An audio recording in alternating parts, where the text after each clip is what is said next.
नमस्कार, सप्तधारा न्यूजमध्ये आपले स्वागत आहे। आज शनिवार दिनांक 9 नोव्हेंबर 2024 न्यूज बुलेटिनमध्ये जाणून घेऊया आजच्या ठळक घडामोडी। माजी मुख्यमंत्री पृथ्वीराज चव्हाण यांचा पलटवार, केंद्रीय गृहमंत्री अमित शहा यांच्यामुळे महाराष्ट्राची प्रतिमा डागळल्याचा केला आरोप। महाराष्ट्रामध्ये सरकार बदलाबदलीमध्ये केंद्रीय गृहमंत्री अमित शहा यांचा मोठा वाटा राहिला आहे। त्यांनी अनेक उद्योग गुजरातला पुरवले आहेत, यात शंका नाही। त्यांच्यामुळेच महाराष्ट्राची प्रतिमा डागाळली आहे, असा आरोप माजी मुख्यमंत्री आमदार पृथ्वीराज चव्हाण यांनी केला।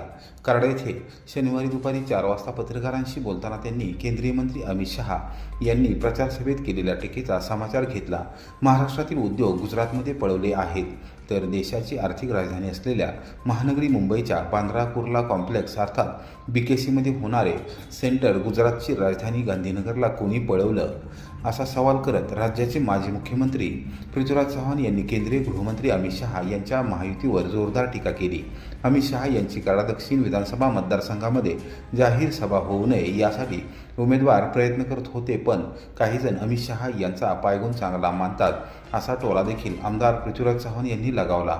अमित शहा यांच्यामुळेच महाराष्ट्राची ओळख गद्दारांचे राज्य अशी झाली असल्याची टीका देखील आमदार चव्हाण यांनी केली। अमित शहा त्याला जबाबदार नाही। तुम्ही आज इथं जे सरकार स्थापन केलं त्याला सर्वस्वी अमित शहा जबाबदार आहे। महाराष्ट्राची जी ओळख आहे आज गद्दारांचं राज्य म्हणून जी ओळख झाली ती अमित शहामुळे झाली। त्यामुळं तो आता इथं मी जे म्हटलं माझं चॅलेंज आहे की महाराष्ट्राचं दरडोई उत्पन्न देशामध्ये 11व्या क्रमांकावर आहे। तामिळनाडू, कर्नाटका, आंध्र प्रदेश, गुजरात, त्यानंतर हरियाणा, दिल्ली, गोवा ही सगळी राज्य आपल्या पुढे आहेत। हो का नाही सांगा तुम्ही? मतदान जनजागृतीसाठी जिल्हा परिषदेच्या प्रशासक याशिनी नागराजन यांनी हाती घेतली मोहीम। प्रत्येक तालुक्यात विविध कार्यक्रमांद्वारे मतदारांना घातली साद।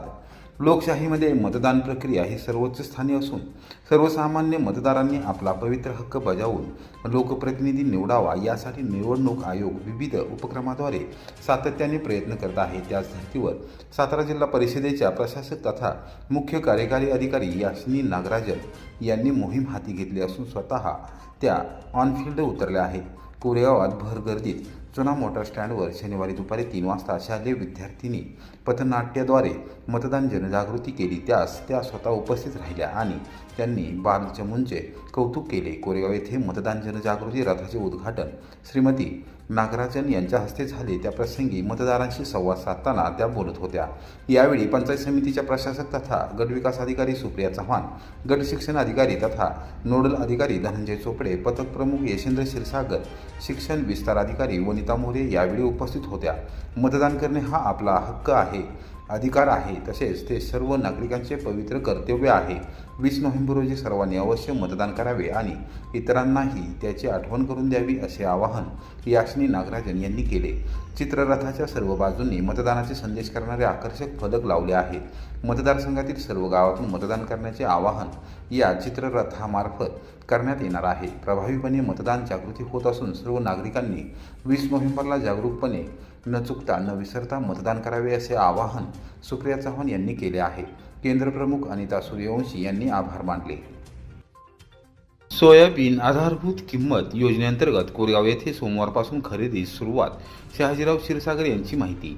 कोरेगाव तालुका शेतकरी सहकारी खरेदी विक्री संघ, कृषी उत्पन्न बाजार समिती, नाफेड, महाराष्ट्र राज्य सहकारी पणन महासंघ व राज्य शासनाच्या सहकार पणन व वस्त्रोद्योग विभाग यांच्या संयुक्त विद्यमाने सोयाबीन आधारभूत किंमत योजनेअंतर्गत कोरेगाव येथे खरेदी विक्री संघाच्या मार्केट यार्ड मधील गोदामामध्ये खरेदी केंद्र सुरू करण्यात आले आहे।